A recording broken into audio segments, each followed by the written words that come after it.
Ladies and gentlemen, girls and boys and assembled company, welcome to the World Storytelling Cafe. And it is Friday, so it's obviously stories for children of all ages. And some children have white beards, some children have long white hair, some people have dark hair, as Maria, and some people are wearing hoodies. Hello, Louis. How are you? Fantastic, fantastic. So, I'm not going to rattle on all day and make the chaos of my room, which I've just got back to after 10 days absence across the Atlantic. But I'm going to hand over to the mistress or the chief of ceremonies tonight from the Emerald Isle itself, Maria Gillen. Over to you, Maria. I'm absolutely delighted to be here. It's lovely to be here. And I have brought with me tonight a friend from Kilkenny. So I'm in the very southern tip of Ireland. If you're looking at our map, and Kilkenny is slightly up the middle of the country and to the right a bit. And they have a fantastic storytelling circle there, just underneath Kilkenny Castle. I've been to it a few times. So I would love to welcome Emer Burke, who is going to be our teller from Kilkenny. So I'm going to let Emer get settled because she's over in Israel today and she'll be beaming into us very shortly with the story. But I let her get settled by telling the first story of tonight. And I suppose I want to say that we're absolutely delighted to be coming to Marrakesh on the 12th of February.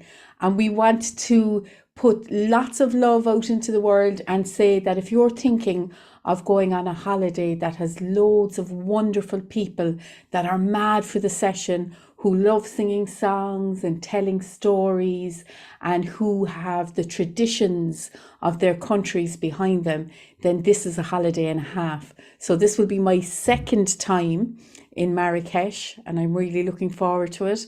And I'm delighted with my hosts, Chris from Riyadh Les Yeux Bleus. I can't wait to come back, Chris, and meet you all and to see again the beautiful cafe. So what's the name of our lovely cafe, John, again? The Henna Cafe. Thank you. The World Storytelling Cafe. And we have the World Storytelling Cafe. That was Lucy coming in. So Lucy, it was Lucy's dream. Lucy dreamed up this idea of the World Storytelling Festival in Marrakesh based on the over 2,000-year tradition of stories in that part of the world. And during COVID times, when her very talented husband was in lockdown, he went into his room for a week or two. And when he came out, he'd made this website on which we're bringing you stories tonight. So Lucy and Mike Wood are the petrol in the tank that made this dream come true. And I have to say that their beautiful White Star Riyadh is absolutely amazing as well.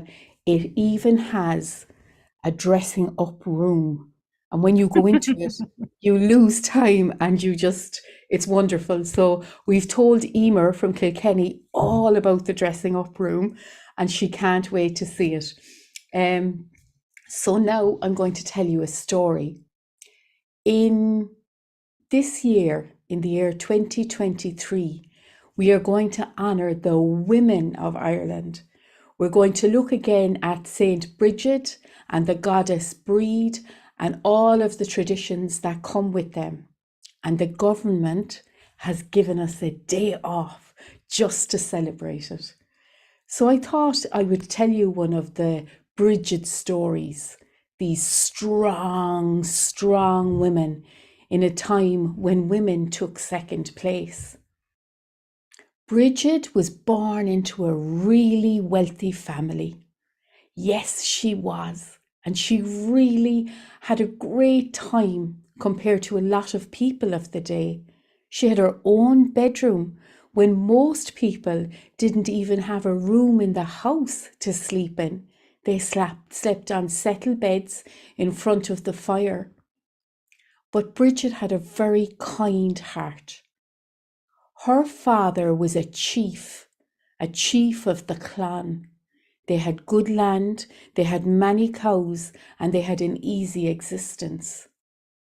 But she had to bend the knee to her father, and she had to obey all of his rules. Most of the time he didn't see her at all, so it was easy for her to obey. But as Bridget grew, as her heart grew kind and her smile grew ready, it meant that the young men of the village and the surrounding areas began to look at Bridget, wondering what it would be like to have such a kind face to wake up to in the morning, to help heal their hands when the work was tough, to stand side by side with them. And her father saw this, and he looked greedily across his land, and he saw that if he made an alliance with the man next door, the next clan leader, through marriage, that they would have a bigger piece of land again. So he called Bridget to him and he said, "Bridget, I've done you a great favour. I've made you a fantastic match." And she looked at him and she said, "I don't want to get married." And he said, Want? What are your ideas? They're of no concern to me. So go to your room now, practice your music and think about what I've said. And that's where Bridget, well, she discovered how glamour can be so helpful. When we smile at one another, when we look into one another's eyes, when we have kind ideas in our hearts, it shines through our faces, and it gives us the glamour. And Bridget was very glamorous because she had a very kind heart.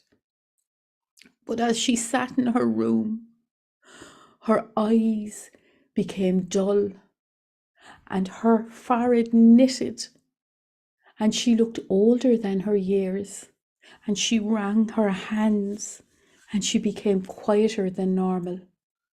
And when her father came to the door with this young man who had ridden across the fields, he saw a very plain young woman indeed. And her father said, "Who are you? And where is my Bridget?" For she'd put on a really plain dress. And she said, "Father, can't you see that it's me?" And he jumped back in shock. Well, that time she got away with it. But her father said, "No, I'm not going to let you get away with that again. I will make another alliance with an older, sterner man on the other side of our land. Get ready, Bridget. One way or the other, you're going to help me to expand this small holding." Bridget sat inside her plush room in the castle that night, with the fire lighting and the sheepskin rug in front of it. And she had never felt so sad.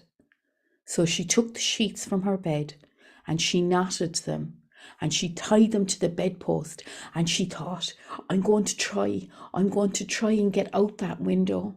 And she was a bit afraid because her room was high up in the castle. But she was more afraid of being stuck in a marriage where she did not love the man. So backwards she went outside the window and she started to climb down and down and down until her feet touched the soft earth. Can you imagine what it would be like to leave your home, 3 meals a day, heat in that house when it was cold outside, having no skills that would be of value in the real world? For this is how Bridget found herself now. She walked along the earthen paths of Ireland. No lights, remember, no electricity in those days, not a fire lighting, not a soul around, because in those days, they said, The days for the living, the nights for the dead. And she looked all around, hoping against hope that she wouldn't see the spirit from another world. Finally, she came to the little town of Kildare, and she took out a little wooden bowl that her friend had made for her. And even though it hurt her heart, she held the bowl up and she kept her head down, begging for anything that might keep her alive.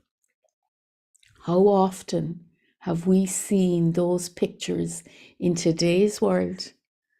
Well, because of her smile, because of her lovely way, it wasn't long before the people of Kildare took her to their hearts, and she secured for herself a job in a milking parlour, and now she had a bed and friends to talk to.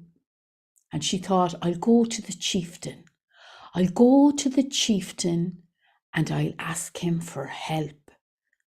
And that's my first story of Bridget. And now I'm going to introduce you to lovely Emer from Kildare. Are you there, Emer? And I'll tell you the second part of the story afterwards. It's lovely to be here, my first World Storytelling Cafe. So greetings to you all. I'm here in Israel, visiting some friends, but I live in Kilkenny in Ireland. So this is a story. It was inspired by one I read by Nikita Gill, but it's my telling of the story. Danu all water, our great, great mother. She was the mother of the gods and goddesses of the land of Ireland, Mother Earth. And she had many, many children, and she loved them dearly. But a very special child that she had began her life inside an acorn, just like this, which Danu had planted in deep, dark, rich soil. And one day, this acorn burst, and the roots, well, they went down deep, deep, deep into the soil, and the shoots, they began to push their way up through the surface of the earth. And the leaves in this little sapling unfurled to reveal the most beautiful baby girl ever seen on this earth. Oh, she was a beauty, and she had the deepest blue eyes, as blue as the sky at midsummer, and beautiful red, russet, golden curls, maybe the colour of henna. And Danu loved her and called her Rua, after the colour of her hair. Oh, how Danu loved her baby girl, and she loved to watch as little Rua would play outside among the trees with the animals and the birds. And this was a joyful and happy time on earth.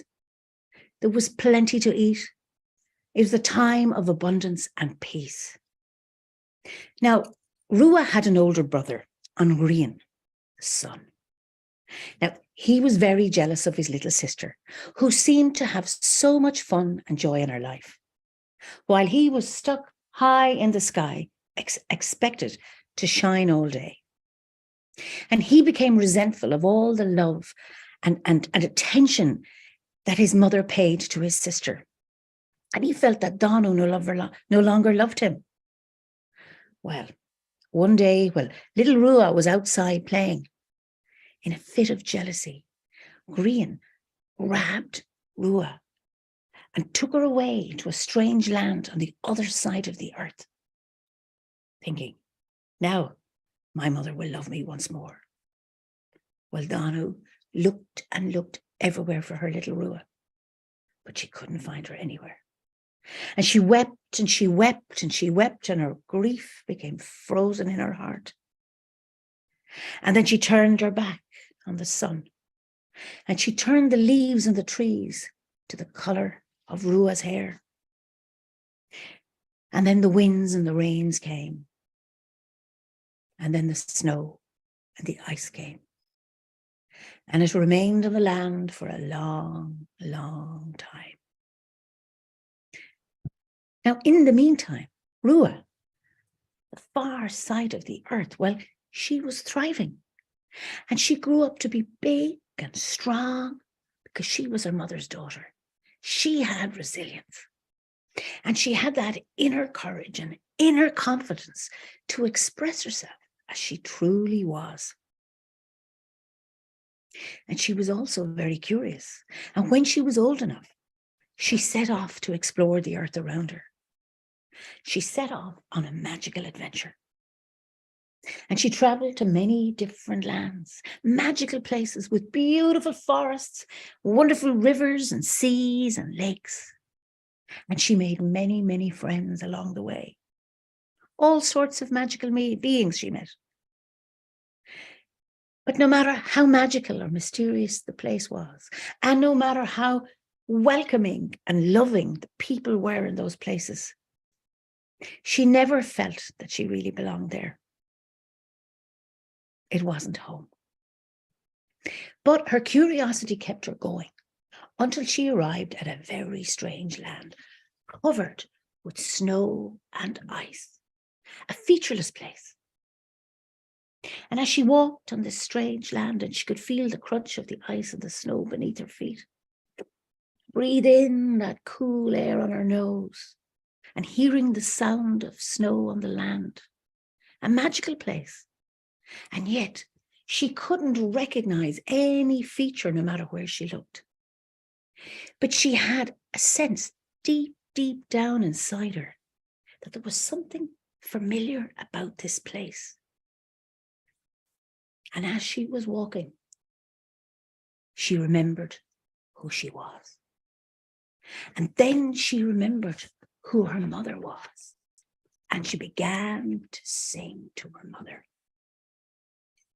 Danu, Danu, all woher, Danu, Danu, all woher, Danu, Nanishki, Danu, Danu, Danu, Nakiak, Danu, Danu, Danu, Danu, all woher, Danu, Danu, Danu. Well, Danu heard the song. And when she heard the singing, she recognized her daughter immediately. And her heart filled with joy once more.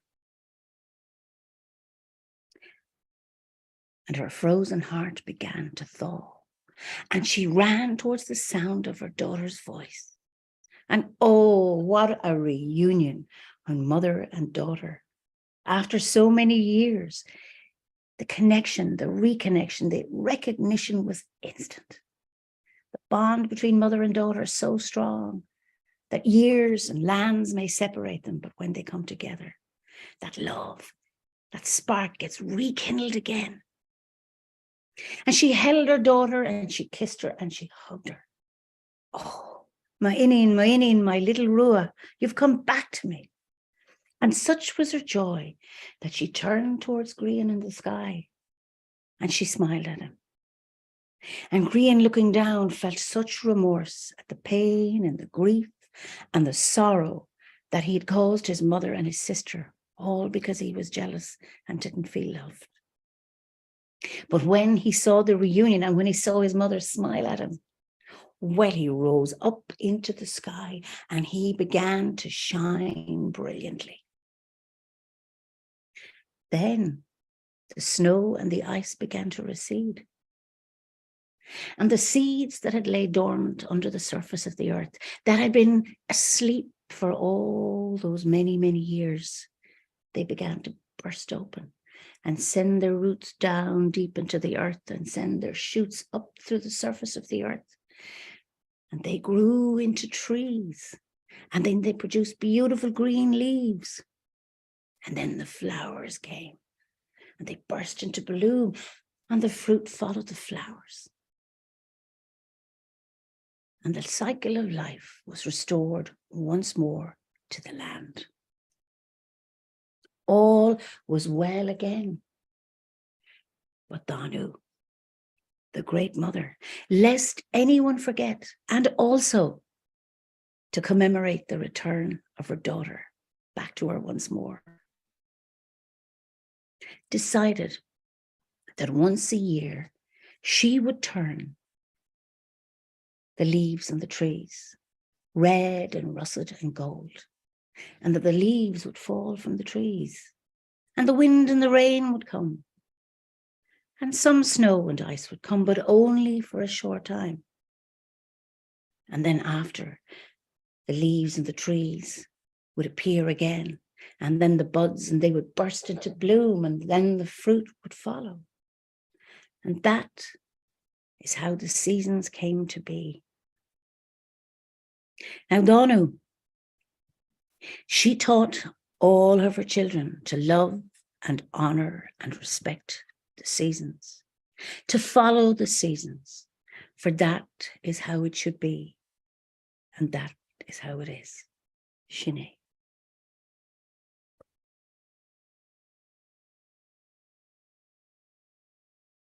You're muted, Maria. Oh, I said, Gorav Mila Mahakit Tashe Shin Gahaling, which means 100,000 thanks, because that was gorgeous. And it was, wasn't it? So we're coming back now. We're coming back to Bridget. And before we say that, I have to say that we do need to honour the seasons, but I can't wait to get on a plane and go to where it's more than 3 degrees Celsius. I heard it was 23 degrees in Marrakesh today, and I'm really looking forward to going there again. And Lucy has been reminding me from the comments that there's beautiful places in Marrakesh. The World Storytelling Cafe is a gift. It's a beautiful, tall, white building that seems to always have loads of space and loads of heart in it. And our festival will be nestled around the World Storytelling Cafe, but we will be telling in other places as well. I remember well last year going to the souk, and it was the first time since COVID locked the world down that Marrakesh saw visitors. It was so emotional, walking through the souk. It was like walking through the English market of Cork City, and the traders welcoming us back, and we knowing what that felt like. It was just gorgeous, and I can't wait to go back there again this year. And now back to St. Bridget.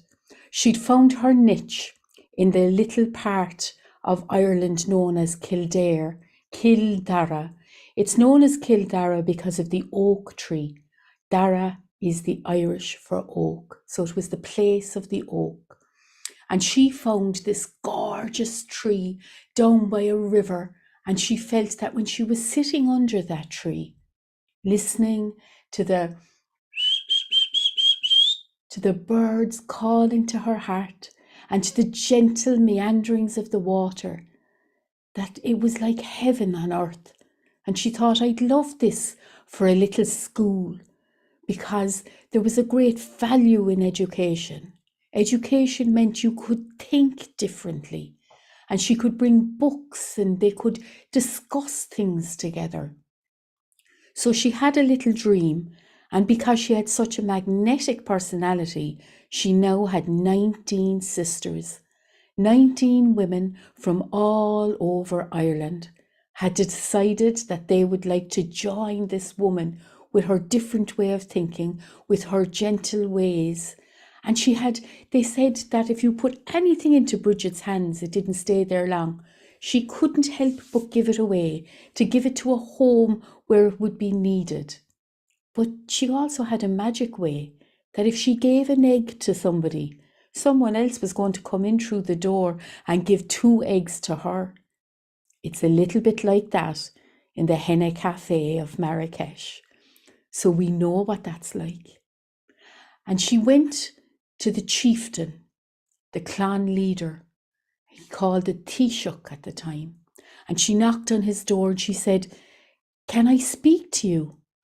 And he said, "What would you like to speak to me about?" And she said, "There is a beautiful oak tree by the river, and I've fallen in love with it." "Everyone loves that tree," he said.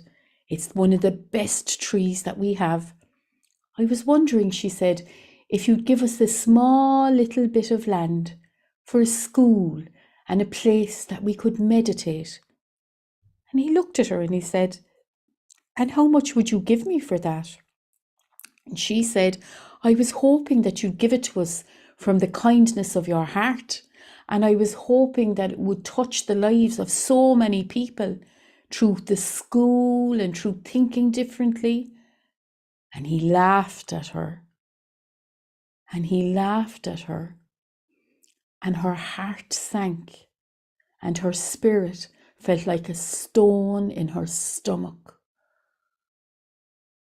A lot of us have really good ideas, but we're afraid to ask. Bridget had a dream, and in her dream she was told to ask again. And even though it was really hard, because he had laughed at her ideas, she made herself go back up that road the following week, and she knocked on the door, and this time he shouted out through one of the top windows, "Get away from my door," he said. "I have not changed my mind." "Change your heart," she said. "Change your heart, for this is something that will last for thousands of years." But he looked at her and he laughed and she left. How many of us would give up at this point? How many of us would let the dream die?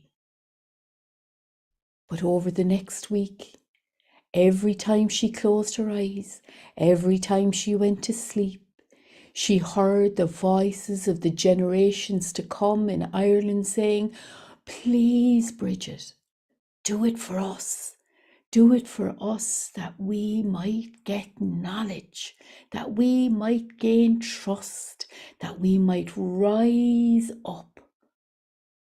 And so the following week, she put on her little cloak, Brat Breda, Breda's cloak, and she began to walk up the road. And if she did, her 19 sisters ran after her. "Bridget, don't do it. Don't do it," they said. "We're beginning to be a finger point. We're a talking point. People won't leave us alone. Right now, we can do what we want to do and we can stay small and nobody will bother us. But if you upset him again, we could be put off this land." "One more time," she promised. "One more time. There is great power in the number 3. And up she went, walking, walking, walking, hoping, hoping, hoping. Would you be able to hope in circumstances such as that? And when she got to the door, she knocked on the door and he came down and opened it and he said, "You won't listen to me, so I'll come with you." And in his head he thought, "I'll give her a little square of land under the tree where 2 or 3 people could sit and meditate. That should keep her happy." So they went down to the oak tree and he said to her, "Whatever you can cover with your cloak, you can have." And she looked at him and she spat on her hand and she shook his hand, for she knew that this dream was bigger than all of them. And she said to her sisters, "Take a coina each, take a corner each." And so they did. "Walk," she said. "Be egg shul, walk now," she said. And they began to walk in the 4 directions, north, south, east and west. And Brat Breda grew and grew and grew and gave her enough land for a school, a little place to worship, a place for the chickens and the pigs and the cows. And it's still there to this day. To this day, if you visit the village of Kildare, you can see Breed's place, where she put out her Brat Breda under that oaken tree, and hope was born. And hope is reborn this year when we get a day off to celebrate Breda. I can't wait. And now we're going to have another story, a story from my great friend and lovely storyteller, Emer Burke from Kilkenny. Are you there, Emer?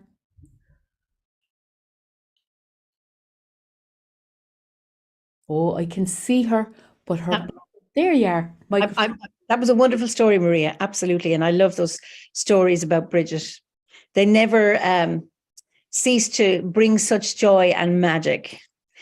So this is a story that I first heard from my milk sister, Josephine Enakashe, a Maasai woman from Tanzania. And this is my version of it. Mama Saibulu was a very hard-working woman, very dedicated to her family. She took such good care of her husband and her children. And she kept her boma very, very well indeed. Now, it was growing season, and Mama Saibulu spent many of her days in her shamba where she had sown some sorghum. And she liked to get up early in the morning and to get as much work done before the sun reached its highest point in the sky. And one morning, she got up very early and she lit a fire to make some tea.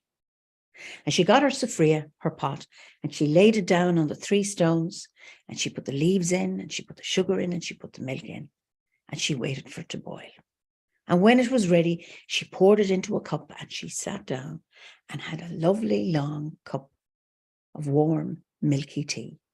And she enjoyed it because she knew it would be any hours before she got to eat anything. So when she'd finished her tea, she put her baby, Saibulu, on her back and picked up her djembe, her hoe, and headed off to her shamba. So when she arrived at the shamba, she dug a shallow pit and she lined it with leaves, and she put little Saibulu in there so he'd be safe, like a natural playpen. And then she headed off with her djembe and began to hoe. And she worked very hard, trying to get as much done as she could before it became too hot to do work. So after a time, she decided to take a break and headed back to where little Saibulu was in the pit so she could feed him. Well, as she got closer to the pit, well, you can imagine her horror when what was in the pit with little Saibulu, coiled right around him, was a snake. Well, she screamed in terror and horror. What mother would not be terrified to see a snake coiled around her little baby? Now, what she didn't notice was her baby wasn't frightened. Her baby was gurgling and laughing, and the snake and they were playing and wrapping around each other and having such fun. But in her terror, she couldn't see that. And she went into the pit to grab the baby from the snake. Well, he went, not intending to harm her, but just to keep her away. So she backed out of the pit. What was she going to do? And she noticed a nearby boma, and she ran up to the boma and she called out to the mother of the boma, and she said, "Mama, Mama, please help me. There's a snake in my shamba wrapped round my baby. Please, please help me." And the woman said, "Don't worry, Mama. All you have to do is give the snake a little cup of milk and your baby will be fine." What nonsense! Snakes don't drink milk. This is stupid. Do you not realize my baby is in danger? And the woman said, "Mama, give the snake a cup of milk, for that is the way of things." Well, she said, "There's no way I'm doing this. This is ridiculous." And she headed back to the shamba again, and a second time tried to get her baby away from the snake, and he went. She backed away again. What am I going to do? And she saw another boma, and she ran towards there, and she called out to the woman of the boma and said, "Mama, Mama, please help me. There's a snake wrapped around my baby in my shamba.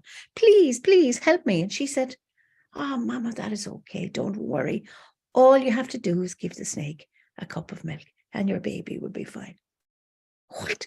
That is what the stupid woman in the other boma told me. This is ridiculous. The woman said, "Mama, give the snake a cup of milk, for that is the way of things." Well, she said, "There's no way I'm doing this." And she headed back and a third time tried to get her baby away from the snake. And of course, he went. Then she was in desperation. What was she going to do? Was there nobody here to help her?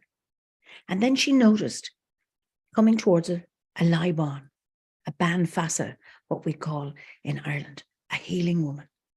And she said, Mama Laibon, please, please, please help me. There's a snake wrapped around my baby. And those two idiots of women and these two bomas told me to give the snake a cup of milk. Well, said the Laibon, that indeed was very wise advice. What? Give snakes milk? They don't drink milk. That is crazy. Mom, listen to me. You give the snake a cup of milk. It's a peace offering. You just do that and your baby will be all right. This is ridiculous. Why should I have to give snake milk when it's wrapped around my child? And the Laibon said, Mama, all you have to do is give the snake a cup of milk. Your child will be fine. Well, I'm not doing that. And she said, if you want your baby to be well and safe, to get your baby back, as a peace offering, you give the snake a cup of milk. Well, she'd heard this too many times now to ignore it, but she's still huffing and puffing. And she went back to the first boma and she said, Mama, I'm sorry, but could I have a cup of milk? I met the Laibon and she told me to give some milk to the snake. Ah, said the woman, that's very good, but that is the way of things. So she gave Mama Saibulu a cup of milk. And as she was walking back, she remembered the Laibon's words. You offer the milk in peace and love. Now, this was very difficult. I mean, what mother can be happy about a snake being coiled around her baby? Nevertheless, she walked towards the pit, keeping her eye on the snake, carefully led the cup of milk down, and the snake looked at her. And as the snake saw the cup of milk, uncoiled itself around baby Saibulu. And it was at that point she realized, my baby isn't frightened. They've been having fun. So the snake slowly crawled up to the cup of milk, drank it up. And when it was finished, it raised its head and took one look back at little baby Saibulu in the pit, one look at Mama Saibulu, and it was gone. Well, Mama Saibulu, she jumped into that pit as fast as she could. She picked up her baby and she kissed him and hugged him as if she was never, ever, ever going to let him go again. Peace at last. And then it began to realize, my baby hadn't been frightened. My baby hadn't been in danger. Well, she'd had enough for one day. So she fed baby Saibulu, put him on her back, picked up her djembe and headed back to her own boma. Well, you can imagine the tales that were told that night around the fire. From that day to this, Mama Saibulu's clan have never, ever harmed a snake. For they know that the snakes there protect their children. Shine. Oh, that was brilliant. I bet you Baba C is sitting there going, oh yeah, I love that story. Baba C, who I met through the World Storytelling Cafe and in Marrakesh last year, came through cyberspace to talk to us in Ireland. And the African Institute of Ireland were absolutely delighted with him because all of our stories are meaningful. And all of our stories, when they're woven together, can make the most beautiful fabric. I see in the audience a man, Donald Nielsen, and we even had a little song before we came on air. He comes from Scotland, and I've been listening to the stories of Donald Williamson, and Linda Williamson is very, very kind in sharing those stories. Would that be Duncan? Sorry, Williamson. Duncan Williamson. Yeah. Right. Thanks, Donald. I saw your name and I got the two names. You know, but I love his stories. You know, and they're a lot of them are very shared with us. And one of the stories that Scotland and Ireland share, but it's very much shared with my county, is the story of Beara, and that was you know, long before there was Catholic religion in Ireland, the stories of the goddess Breed were abounding, and one of her manifestations was as Beara. And in Cork, we have an island called Beara, and if you sit on that island and you look across, you can see this big old stone. Now, the scientists will tell you that it came with the glaciers. But Donald, you and I know that that is Bera waiting for her time to come alive again. And she sat so still that she became stone. And I love that these stories are in the landscape. And when we were in Marrakesh, we found that in the square of Marrakesh, that there was a great tradition of storytelling. And we saw the master storytellers stand in that square, and the people come from everywhere and make a great big circle to listen to the stories. And that's the way it was in our country before. And I hope that that comes back again. And now this is my last story of the night. And I thought I would tell you a story that came from the Banfassa tradition because my lovely friend Emer mentioned it. So I'm a drama therapist and I studied the ways of the Banfassa and the healing properties of story. And I became a silversmith to make my Banfassa amulet. So this is labradorite, which is the stone of the storyteller. And I tell you all about that when we come to Marrakesh and we sit in the square together. But for now, I'm going to tell you a story that came to me as I walked along by the River Feel in Listowel. A beautiful story that got born in my heart from the chat with the people and the beautiful landscape in Kerry. Long ago, in a time outside time, maybe even it's this time, there was a tribe of people that walked the earth. They were known as the She, the people of the mounds. There was 2 tribes in those days. The She were the people who lived in the land, who had dominion over the earth. And then there was the Dina Mara, the people of the sea. And some of them became known in Scottish stories as the Kelpies, and in Ireland as Coppel Bon Mara, the white horses of the sea. But this story relates to the Dina She. They knew that their time was coming to an end, for it said so in the scrolls. Their wise people kept saying, the time is changing. And in Listowel, in a beautiful part of Ireland, as green as you like, the king of the She, Rina She. That's how you say the king of the fairies in Ireland. Isn't it beautiful? Will we try it together? Rina She, the king of the Rina She. Oh, Anna Jas Claire, well done. So the Rina king of the Rina She, who said it? Try it, Donald. Go on. Babasi. Babasi, Rina Rina She. She. Rina She. Very good. Rena She. Oh, Rina I She. tell you, the king is delighted with himself. He's hearing everybody call his name. So Rina She, I have to tell you now, that the fairy people, they have a different time to us. They can live for millennia upon millennia. 100 years is but seconds to them.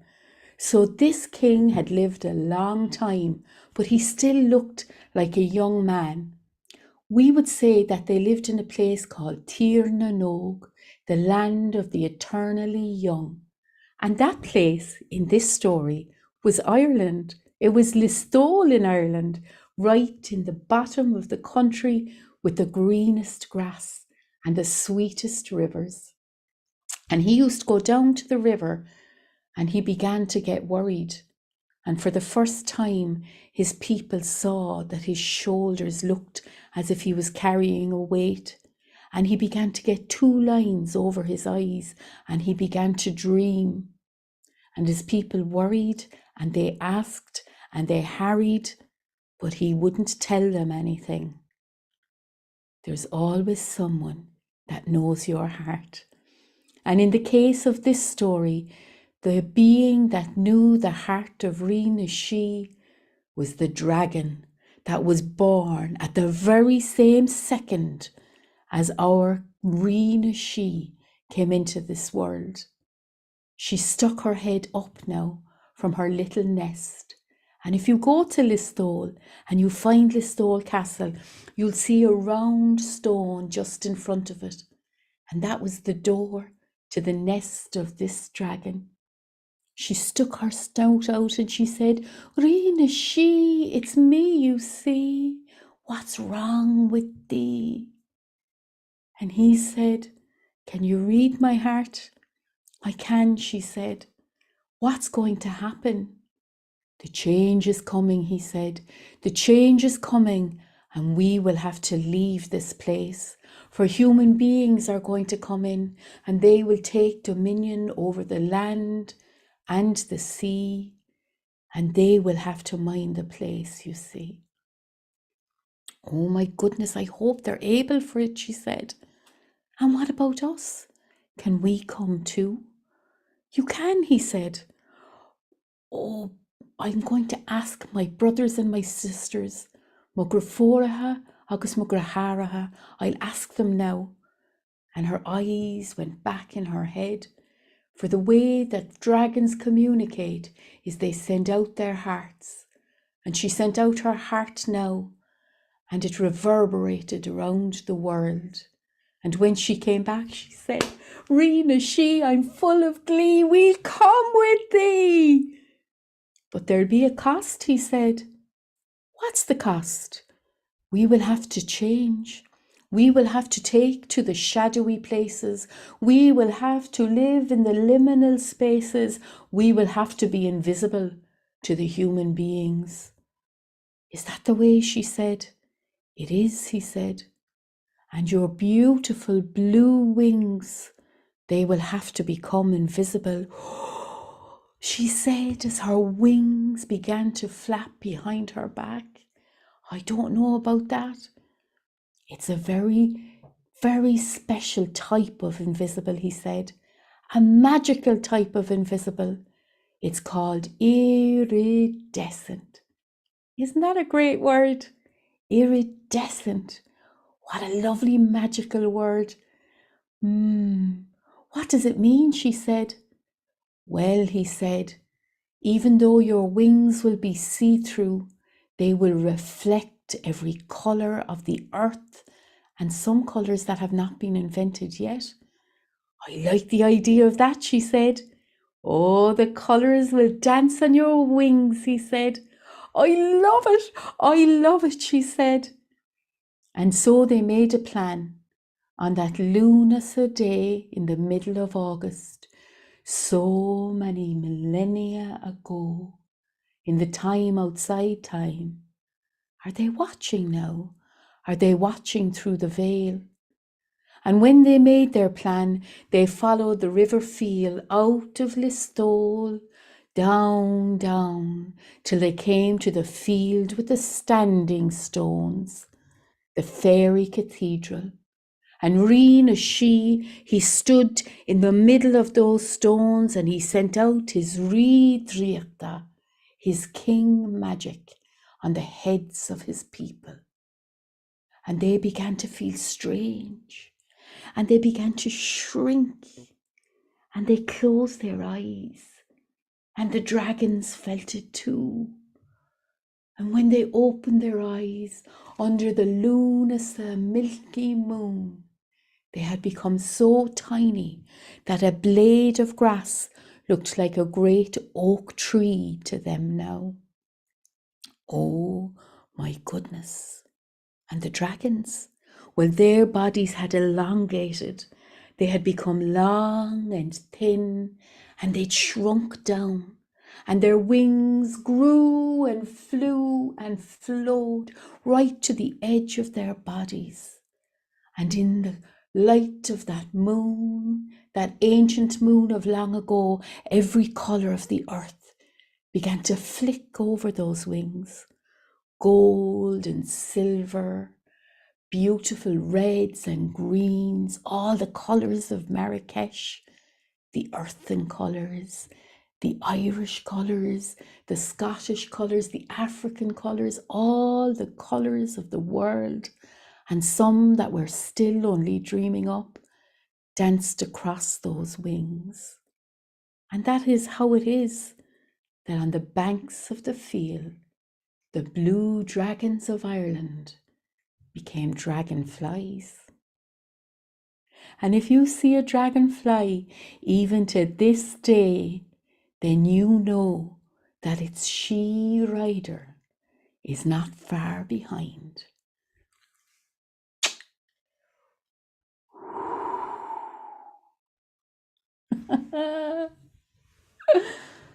Now, they say that the Irish language is an teangan dríochta, the magic language. I taught this to all of the people in Marrakesh when I visited there last year. They followed me down the streets of Marrakesh and they said, teangan dríochta. Maybe you'd like to try it. And I have to make a confession because Donald, it's a Scottish word too. We share our language. So will we try it together? The magic language, teangan dríochta. Ready? Trong and Trong Trieta. and Trieta. Very good. Said I Dríochta. take that. That's a very good try. I love it, you know. And I thought that I might finish with a little song from Ireland. It's a love song from the famine times, from a mother to her child. And this is the year of mothering. So here's my song. Avaka tu ma vokalin ma vorninog ma he machine. Avaka tu ma vokalin is e gwal shias an boher. Nil rader be a ga kashin a ga kashin a ga kashin. Nil rader be a ga kashin. Na hatta her na kota. Look it there, my little James, my little James, my little James. Look it there, my little James, and he heading down the road there. He has no hat, he has no coat. He has no hat, he has no coat. He has no hat, he has no coat, and nothing on his feet there. But he was very loved, and he had a prata in his foca. He had a hot potato in his hip pocket to keep him warm on cold Irish mornings. So there you go. We're just coming up to time, and we love when we have a little bit of an Irish session to open it up, to come out of the speaker view and go back to where we can see everybody who's been online with us and maybe talk a little bit to Baba C, and thank Emer for coming in from Israel with her lovely stories. And I see Claire there from England. I stayed with Claire when I went to tell stories in London. It was lovely. So let's bring everybody up. And while we bring everybody up, and just before I hand back to John Rowe, I want to say that if Mike and Lucy are the petrol in the tank of the World Storytelling Cafe, well then John Rowe is the driver. Thank you. The wheel. Hello, Louis. So, Louis, did you Hello. like the Irish stories? Tell me. Yes, I have. It's amazing. Thank you. Oh, I just got to go to swimming now. thank you. Oh, thank you, Louis. Bye. To the next Bye, Friday, Rosanna. Louis. Bye, guys. Bye. Missing you already. Me Oh, too. Louis has a birthday coming up in February while we're in Marrakesh. Oh, are we gonna do anything for it? I'm going to try to remember to do a story in his honor. brilliant. But Maria, you may have to remind me because my memory is like a remind cup with ya. a hole in the bottom. That's it. So, did you enjoy this evening? Did I enjoy? Oh, fascinated with you and Emir, especially with her knowledge about languages African. What I was trying to explain about the djembe and the djembe is that a lot of times, not just in America, but a lot of Western tongues, they drop the D because that D and that J, I think it's called a diphthong. It's very difficult for a lot of Western tongues, so people just say djembe. But I like the fact that you're exactly correct. Plus, when I tell stories for children in public schools, I have to find another instrument. I can't say ho because the kids Yes, you got it. You got it. I do, but in Ireland we can. Yeah. Right, right. We love our But old. this is what I love about languages, because one word can have so many different connotations. You know, and even though we share a common language, one word can have so many different connotations. Very You know, but I've been, let me put it this way. I've been so immersed with your stories. I think this is the longest I've ever been quiet in my life. Maria, you This know is what I'm true, speaking Emer. of. This is very true. And John Rose laughing at that too. Yeah. So I'm gonna be quiet and give somebody else a chance to come in and say something. I know Mike has something to say. Mike, I'm gonna sneak in before I do say thanks. It was always a joy to hear you tell, Maria, oh, thanks, Claire. and all the other stories as well. It's always a lovely evening. Great. Thank you. It was lovely. Yeah, I was just hitting in the back of my head, Maria, you can probably help with this. Yeah. Is the Ers for fox Kurwa, like the Rua in the story? Or have I got that totally wrong? Yeah, like in Cork, where I'm from, it's Madra Rua, the red dog, but it's also called an Shinnock in other parts. Shunagrua. Shunagrua. Rua means red-haired. Yeah. Yeah. So. Lovely stories. Lovely evening. Thank you. Yeah, I always love when it comes back to our turn again, you know, and I suppose the Irish session means you're never out there on your own. So whenever it comes to my turn, I'm like, John, can I bring people with me? Of course. And I love it. I love the tandem of the voices, you know. We call it the bouquet of accents. So it was lovely to have. It was so lovely Bouquet to of be invited, accents. Maria. Thank you so much. And I love that reference to Duncan halfway through, because he had a lot of relatives in Ireland. Oh, I traveled with him a while. Yeah. And he'd always be talking about a story he got from an uncle in Ireland. And Oh, so I have to tell you, John, I lost my granty last week. She was 103 years old. We had a mad Irish session on the Slieve Blue Mountains in County Laois, and I've gotten some stories that are 100 years old. I can't wait to tell them on the rooftops of Marrakesh. I tell you, they're just amazing, like, you know, so. right. Yeah. And if I happen to be elsewhere, you'll have to tell them to me later in the day. Oh, I'd be following you around. I'd be hanging on to your coattails. Okay. Our condolences for your what loss. have we got coming up? Oh, sorry, obviously you're about to say No, something. I was just offering condolences for her loss, but also and congratulations for having the stories to tell. Yeah, she lived an amazing life. When her father was born, Abraham Lincoln was president of the United States. Whoa. He was born in That's deep. 1864. That's deep. Yeah. Okay, Right, John well, Rowe, I'm quiet. Well, I mean, echo what everyone says. It's been a fantastic evening, and thank you for introducing another person to us, another storyteller. Fantastic, and truly, yeah. And our Irish session that is coming from Israel, just sort of. With Waleed in Marrakesh running the driving the magic carpet is what we're about. We are that international. We are the World Storytelling Cafe, and I have just dropped the diary that says what's coming up, and but I've got most of it in my head.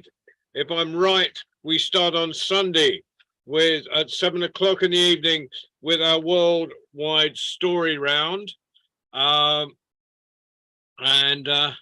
then on Tuesday at 5 o'clock, of course, everyone's welcome to come in and tell a tale on Sunday. It'll be hosted by Mike Rust. Then on Tuesday at 5 p.m. we have our International Young Tellers, which is fantastic. Anyone under the age of 25 from anywhere in the world can come in and tell a story in whatever language they want. And we do get people from all over. Then on Friday at 6 p.m. all UK and Irish time, we have Juliana Marin from Colombia. Who's a brilliant storyteller.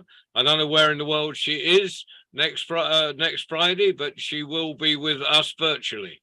She could be anywhere. She's traveling. She's constantly traveling. She is the traveling storyteller, and a great haggler. And a great haggler. Yeah, she got the best price in the souk of anyone. Oh, I don't know about that. Myself and Maria Credali, Maria Squared, we gave them a run for their money too.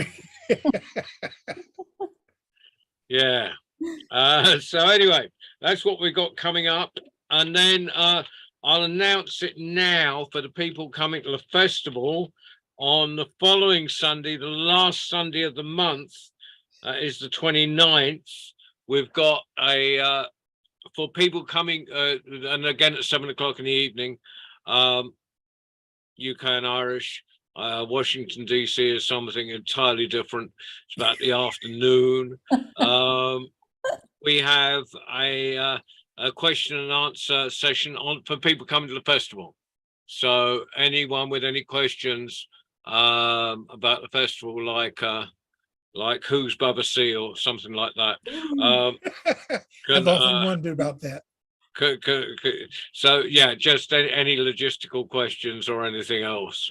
So that's Sunday the 29th.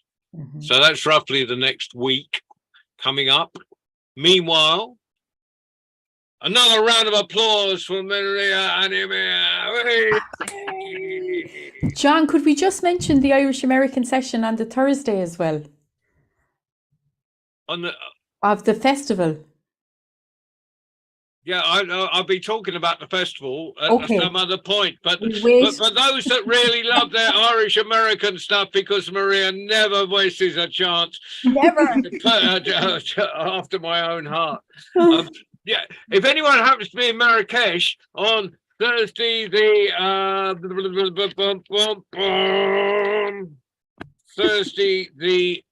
16th. Yes. Of February. If you happen to be past Marrakesh, we've got a little session. But is that going to be open to everybody to just come in and you've talked to the Riyadh about this? I know you've been having conversations with the Riyadh, so you talked to Mike about this. Les yeux blue eyes, round the back of, it's sort of round the back of Henna Cafe if anyone's looking for it. And that last year was a fantastic session. So it might go on till 6 o'clock in the morning because you know us well. Well, when I used to drive Irish bands around, we'd do the booking, and then they'd say, that was like what we'd planned, and then they'd say, John, we know there's a session on, and I'd just watch everyone. I was the driver, so I'd be drinking lemonade. Well, there was a wonderful place in Fulham Road in London where it was a Mexican restaurant, and if you bought a plate of chili con carne for £1, you could play all night, and the owner just kept bringing more and more bottles of wine onto the table for the musicians, but as the driver, I couldn't even touch it. But it was, for drivers of Irish bands, there's a limited lifespan because you have to be able to stay awake for 24 hours. But I had some wonderful times.